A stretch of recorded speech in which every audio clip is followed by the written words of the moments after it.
저희 2016학년도 수능 법과 정치 영역 16번 문제입니다. 밑줄친 기억에서 리을에 대한 법적인 판단으로 옳은 것은 이렇게 얘기했어요. 고등학생 갑이 있는데요. 나이가 만 18세래요. 멋을 내고 싶은 생각에 백화점 가판대에서 의류 3벌을 훔쳤죠. 자, 의류 3벌 훔쳤으니까 일단 범죄의 구성 요건에 해당이 될 거예요.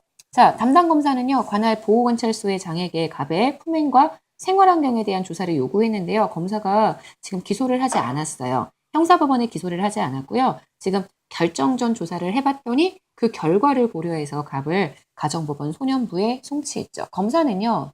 지금 얘의 연령이 소년범 연령이죠. 우리 범죄 소년의 연령이에요. 아시는 것처럼 범죄 소년은 14세에서 19세, 실제 범죄를 저지른 애들을 얘기하죠.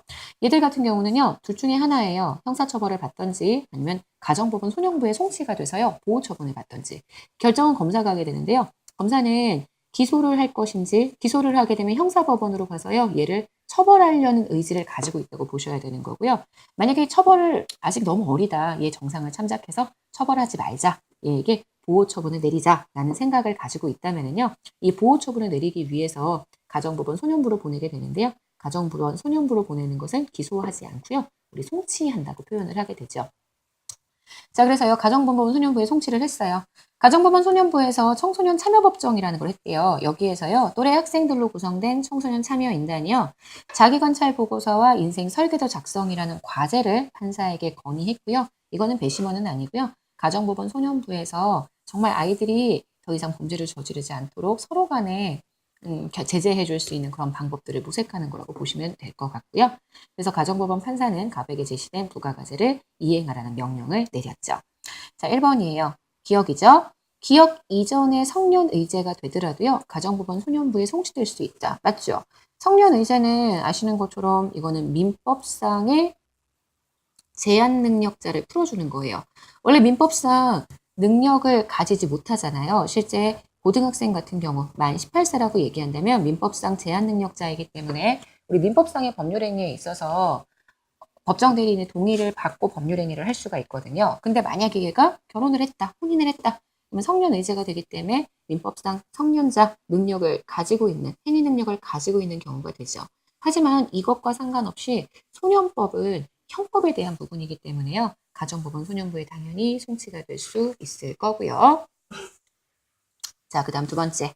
기억 이후에요. 의류를 훔친 다음에 갑이 의류를 돌려줬다고 하더라도 위법성 조각 사유가 인정된다라고 얘기할 수 없어요. 위법성 조각 사유는 딱 5가지죠. 정당, 방해, 긴급 피난, 자구행위, 피해자의 승낙, 그리고 정당 행위. 요게 아니면요, 위법성이 다 인정되기 때문에 위법성 조각 사유라고 우리가 얘기하는 건 불가능할 것 같아요. X가 되고요.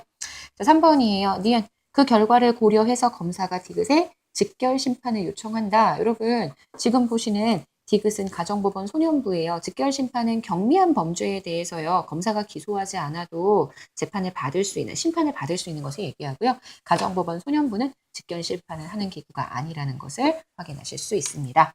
4번이에요. 검사는요, 갑을 기소유예함과 동시에 디귿에 송치할 수 있다. 기소유예와 소년부 송치는 별도로 진행되는 절차이기 때문에 기소유예를 하든지 아니면 소년부 송치를 하든지 둘 중에 하나만 해야 되겠죠. 4번 X 되고요. 5번이요. 리을. 부가가지를 이행하지 않으면 디귿에서 과료가 선고될 수 있다. 과료는요, 여러분, 형벌이에요. 금액이 크지는 않지만 그래도 형벌이기 때문에 이거는 가정법원 소년부에서 선고될 수가 없고요. 가정법원 소년부에서는 뭐만 할 수 있냐면요, 보호 처분에 대한 것만 내릴 수 있다라고 생각해 주시면 됩니다. 16번 좀 까다로운 문제고요. 아마 표현이나 이런 것들이 여러분들이 좀 어렵다라고 생각하시는 부분들이 되게 많을 것 같아요. 서울시 문제 같은 경우는 좀 어려운 선지들이 많이 출제되는 경우들이 있으니까요. 선지들의 내용들 다시 한번 잘 꼼꼼하게 따져보시기 바랍니다. 저희 16번에 대한 해설은 여기까지 진행하도록 하겠습니다.